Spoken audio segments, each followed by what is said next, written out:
They never had a pretty girl from Joburg to me now, and that's what they prefer. I don't touch no wheel cause I got a chauffeur. First class, how I get around the world. Just minutes, maybe hit the drama. Unless you call me with the commas. What's up, y'all? It's your girl Jordy Love, and I am back with another video. Whew. Okay, y'all. I got so much content on the way. I just haven't been able to post it. So I only been posting YouTube shorts for the past couple days, but I'm back with like the regular videos or whatever. But as you can see from the caption, I'm going to be talking about how I started my hair product line, how I came up with the name, how I found the right vendor, just all that good stuff. Okay, you have been following me. Hey girl, hey. But if you're new, thank you so much for tuning in, and make sure you subscribe to my channel because I always got some like fun stuff going on or whatever. But yes, anyway, let's really get into the tea on how I started Hairport, which is a travel size hair product line for you guys that do not know. And I'm not trying to kill myself doing this whole video because I'm driving and recording. So yeah, don't mind me looking up and looking at the screen because I'm like looking at the road and looking at the screen. Like, okay, whatever. I actually started my entrepreneurship journey about 5 years ago. I had a hair product, well, not hair products, but I used to sell bundles, wigs, and yeah. Well, I sold bundles, wigs, shoes, and flat irons from Bling a Luxury, and I started that back in 2019. I got my LLC and stuff for that. And then about 2 years ago when I moved to Atlanta, I was just like tired of selling hair. Like, bundles were getting more expensive for me to get, which means that I had to sell it for more, and people really weren't trying to buy the bundles for the price that they were. And you know, I just moved to a different city, so I was just like, I'm just done selling hair. There was just a lot of stuff going on with selling hair, but I'll make a video about that, like my story on how it was selling hair and stuff like that. And maybe you all will want to try it out or not try it out, but I just want to give you my experience on how it was selling hair. Okay, so I decided to hold my phone because that tripod is not giving. It's all the way down here. It's shaking like crazy. I just rather hold the phone instead. But yeah, so when I had moved to Atlanta in 2022, right after I graduated college, I was still selling hair and stuff like that, but it just began to get too much. Like, it was just stressing me out too much. So I was just like, I'm not even going to sell hair no more. But at the end of my journey selling hair, I was selling lace glue, and I already had my lace glue products in 2 beauty supply stores in Pittsburgh. I seen how well it was doing on my website. I seen how well the lace glue was doing in the stores. Like, I was getting a bunch of people messaging me about how they loved the lace glue. I was sending it to influencers and celebrity hairstylists and stuff, and they really loved the lace glue. And then when I figured, you know, I want to stop selling hair, I was like, I still want to sell the lace glue because selling hair products it's fun, and there's so much marketing that you could do with selling hair products. You could put it in different stores. You could sell it on different outlets. Not saying you can't do it with weave and bundles and wigs, but from my experience, I just had more of a creative outlet when it came to my lace glue. So I decided to keep the lace glue up. Fast forward to me, I was working in a shop, and this lady who is now my mentor, she was getting her hair done from another stylist in the shop. And you know, after my client, I was just talking to them for a little bit, and she had mentioned to me that she was a marketer. And you know, she's been a marketer for a long time. She has her own marketing agency and things like that. So I was telling her about my business, and she was just telling me how I should rebrand and basically let go of Bling a Luxury. So when she said let go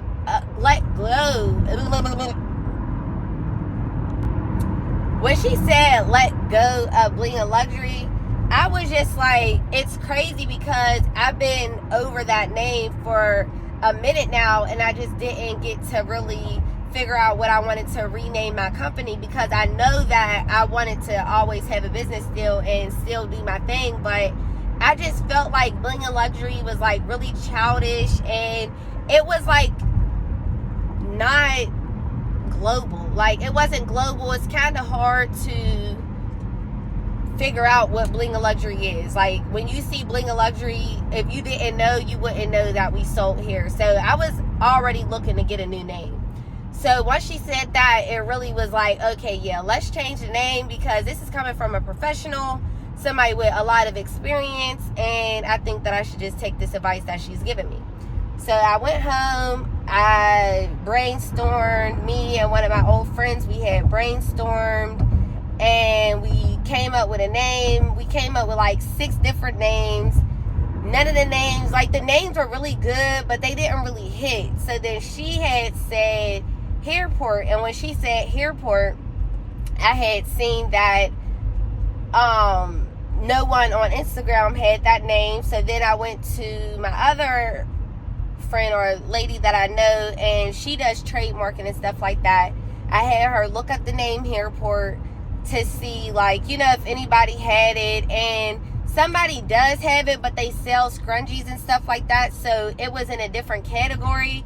So I was able to use the name Shop Hairport. That's why the majority of everything that I have, Instagram, website, the labels, all of it, it says Shop Hairport, because that's like the actual name to my company, Shop Hairport. But I just say Hairport because who wants to keep saying Shop Hairport, Shop Hairport? It just, like, you know.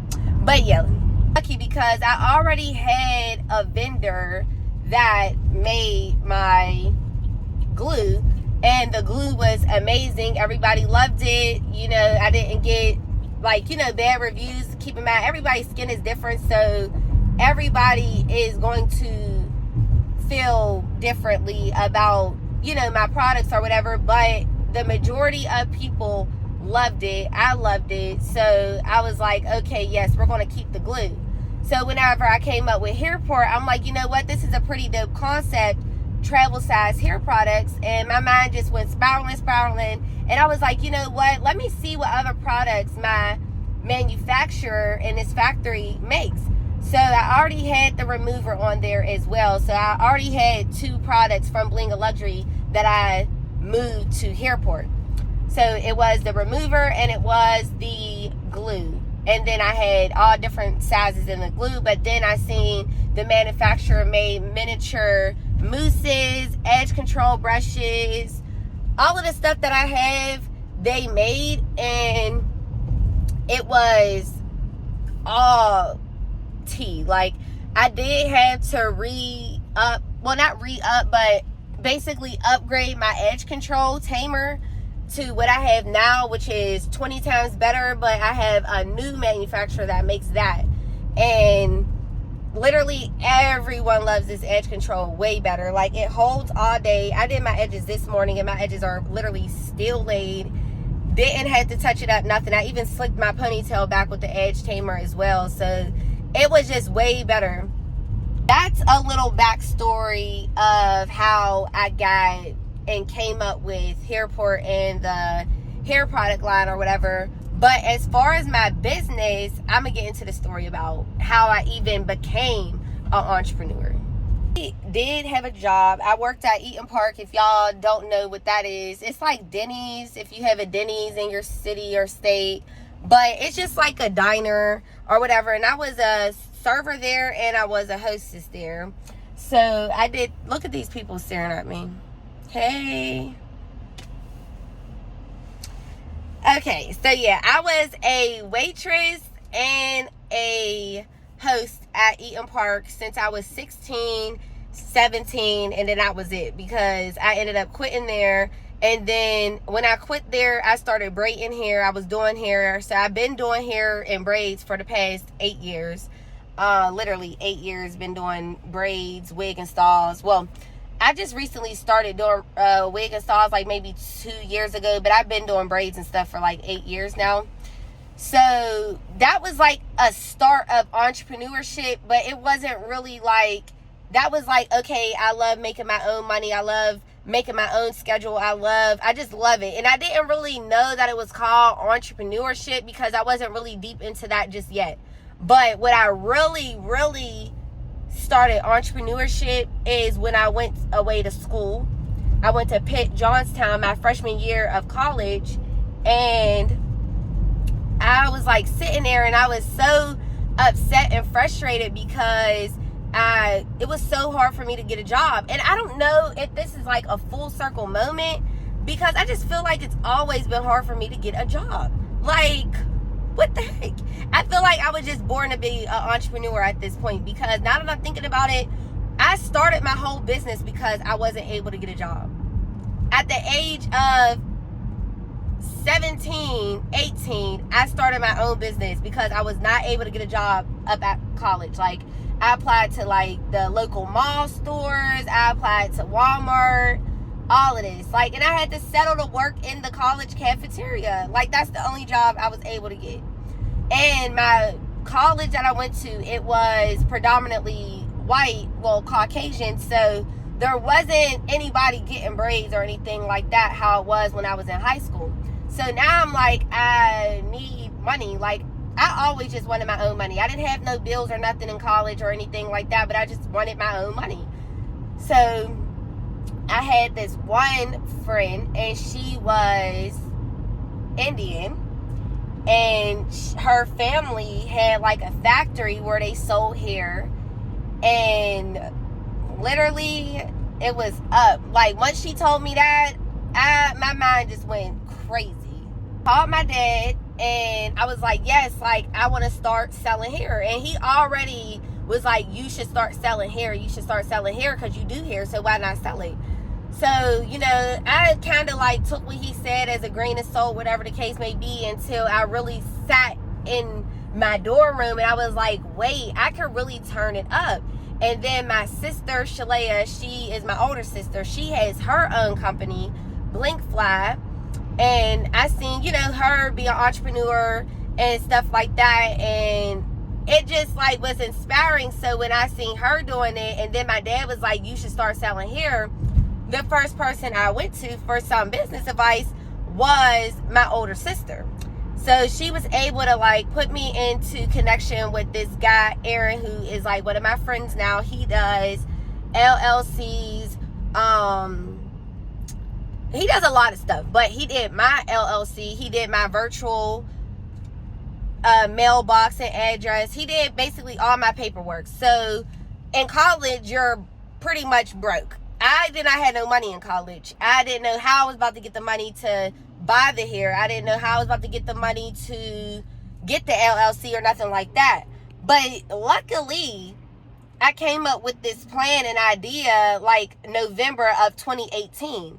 So I was really able to like sit on it, brainstorm, come up with a name, really sit and think like, is this something that you really want to do? Or I gotta switch hands because my hand is like hurting. But anyway, like I was able to think like, is this something that you really want to do? Or is this like one of those little things where you think it's just a moment? But then I was like, no, this is something I really want to do. So luckily Christmas was right around the corner. A lot of people gave me money.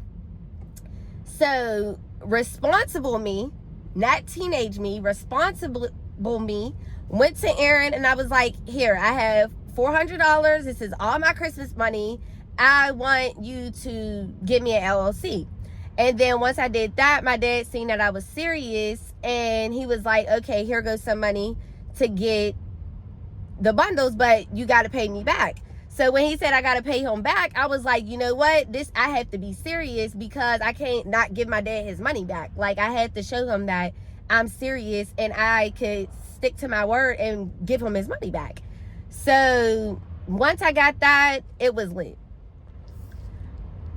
Boom. I ordered all the hair. I got the LLC, did all of that. My other older sister, she lives in Atlanta and her mom was selling hair as well at the time. And she started selling hair like probably a few months before I started selling hair. So she had so much information for me when it comes to vendors, target audience, how to price your bundles, just like a bunch of different like ebooks that she sent me, a bunch of different papers that she gave me, just to help me maneuver through how to sell here, because I didn't know what I was doing. I made a cheap little website off Wix. I took some pictures of it with my iPhone, had the ring light up, and let me tell y'all, selling hair was my best run yet. I think I've lost so much, like literally so much with selling hair, because I made the money so fast. Keep in mind, I said I was broke.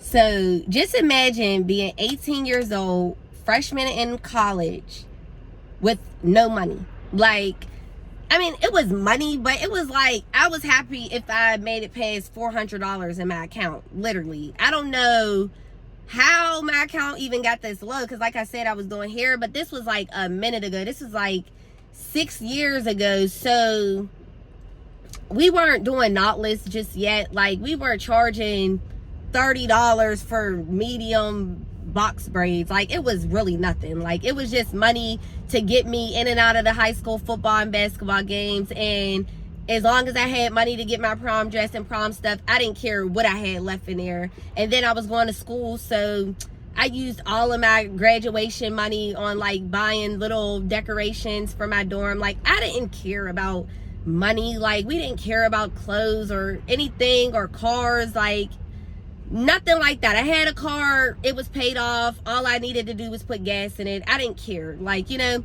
so just imagine doing that to selling hair. And I'm talking like, this was a time where people was really buying hair. Like, I was probably the few people, a handful of people in my city was selling hair at the time, and I was one of them. And I really market the hell out of my hair. Like, I was down there the first person in my city to really have a major influencer promote their stuff. Like, literally, I had Alexa Sky promote my stuff for Black Friday, and I literally made over 100 orders within a few hours, like, of launching my Black Friday sales. So like, this is me selling hair for only a couple of months, and I'm selling bundles for $400 at, like, for 3 bundles $400. I ran up literally $100,000 with hair.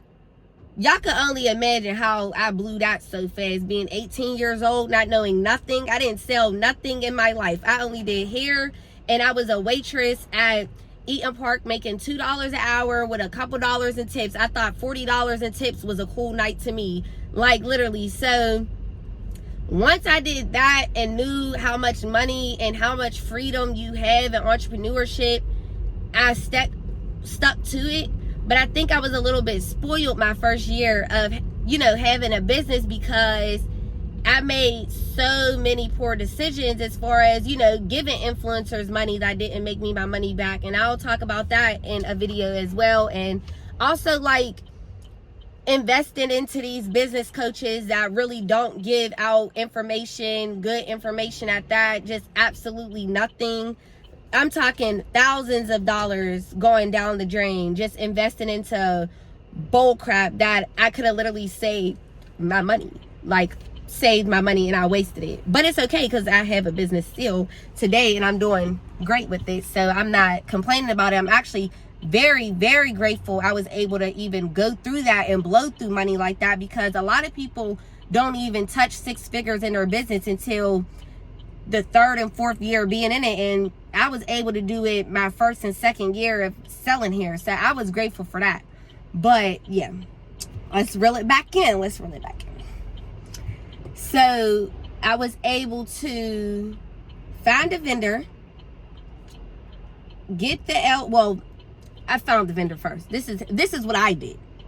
I found the vendor. I got an LLC. I found, you know, my EIN and got a business address. I made the social media pages. And what I did when I first started selling hair to get like my social media page up was I did a giveaway. So I did like 3 bundles for free, and it was like 3, 18, 20, and 22 inch. I think I still have the flyer. If I do, then I'll post it right here. It was so old. Like, I made the flyer myself, and I don't even think I made it on Canva. I believe I made it on PixArt because that's the only thing I knew about at that time. So yeah, when I first launched my business, I did a giveaway, and it was like, tag a friend in this post and follow this page. That's how I was able to really get my followers up when I first started selling hair. And then I posted on Instagram and Facebook. I never was a Twitter person. They didn't have TikTok at the time. And I posted it on my Snapchat as well, because Snapchat was like really a big thing too. It still is now, but like, I don't really use Snapchat that much how I used it like when I first started selling hair, like my freshman year of college. That was like the thing for me and my friends to do. So fast forward to my business now. What is it? 5 years later, I done rebranded Blinga Luxury. I made it Shop Hairport. I sell travel size hair products now, and I literally try my best to market my business well. And I really rebranded because I thought much bigger into myself and also my brand. And like, whenever you have a business, you really want to think later down the line of where you want your business to be. Like, if you only wanted to be local, make it local. Like, you know what I'm saying? If you wanted to be global, do it global. But like, I wanted my products to be in stores on the shelf, so I had to really figure out how I can make it marketable to everybody, not just blacks, not just whites, not just Hispanics, not just Asians. Like, I want it to be for everybody, women and men. Like, I have so much in store for my brand that it just wasn't really universal. Like, you know, I'm not gonna say only women, because men, you know, men are wearing wigs and stuff now too, but that's basically women as well, you know? So I want to be able to have like stuff for kids, hair products for kids, hair products for little boys, little girls, women, men. Like, I want it to really be expanded. I wanted to be on shelves, and I was like, you know what, hair products, I could really do that. And once I found the name, figured out the niche, I had a meeting with my friend, and we just went crazy with it. So with all this being said, if you are not an entrepreneur yet, but you're an inspiring entrepreneur and you don't know where to start, just start in your notebook. Like, I literally still have the original notebook that I started to even plan my business in. Like, literally, I have the original notebook of what I wanted to sell, notes I took from the videos that I was watching. Like, it all just starts in your notebook. And also, just sometimes keep things a little bit private, because it just seems as though, like, when you tell people that you want to be an entrepreneur, they tend to be like, are you sure? Like, could you do that? And then you start to double think and start to feel like, damn, like, could I do that, or should I do this, and all that. And also, don't get a bunch of different opinions. Do what you want to do and put out what you want to put out, and then let the people who actually support you and purchase your products be the people that give their feedback. You can't ask one of your homegirls or homeboys that you've been friends with for a long time that, you know, won't see your vision. You can't ask them what to put out, because in my opinion, I got a lot of, yes, that looks good. Yes, this looks good. Yes, you should put that out. Yes, yes, yes. And like, looking back, that looked a mess. It looked a mess. And like, talk to logical people and people with experience doing what you're doing, and do research. Like, don't just throw it out because it looks good. Don't just throw it out because you want to look like you have something going on. Do research, because I'm telling y'all, even to this day, I do research. Like, I've been having a business for a minute, but I'm always teachable. Like, always stay teachable. Watch YouTube videos, watch TikToks, watch people that are entrepreneurs that you look up to. Like, watch these people and really study how they grow their business, what marketing strategies they use to grow their business, how many times do they post on social media, or how do they do their email marketing and social media campaigns and SMS marketing, what apps are they using for their website and all this stuff, and like really do the research. And you have to be willing to take sacrifice. Like I said, I was 18 with no money, so I could have used that money on anything. I was a broke freshman college student. Like, I could have got clothes, I could have got more decorations, I could have went out to eat, I could have did anything with that money. But I decided to really take a chance and invest in myself, because I just felt it in my spirit that it was just something that I should just do. And I'm like, even though entrepreneurship is very hard, like, as entrepreneurs, we make it look so easy. That's why I really like to be transparent with people through my journey of having my own business, because it is not easy at all, and every day is a struggle. Okay, entrepreneurs, I feel your pain, because it's literally a struggle. Like, we make it look so good with the packages and stuff, but it's really deeper than cute packaging and a cute logo and stuff like that. There's paperwork, there's taxes you have to pay once you file that LLC. Like, there's so much stuff that goes into having a business. Like, how are you going to eat during slow seasons? Like, it's just so much. How are you going to expand the brand when people are asking for more stuff? And it's a lot that goes into entrepreneurship. But this was just how I even came up with the concept of Hairport, how I started my business of Bling of Luxury when I was a freshman in college, and all this stuff. So if you got any questions, just drop them down below. But I just wanted to give my story on how this even became a thing. And yeah, so thank you for watching. Make sure you like, comment, share, and subscribe. And I just want to say that if you are watching this, I just hope I inspired at least one person. At least one. So yeah, any questions that you have, just put them in the comments. Any comments you have, put in the comments. But make sure you like, comment, share, and subscribe to this channel. Thank you.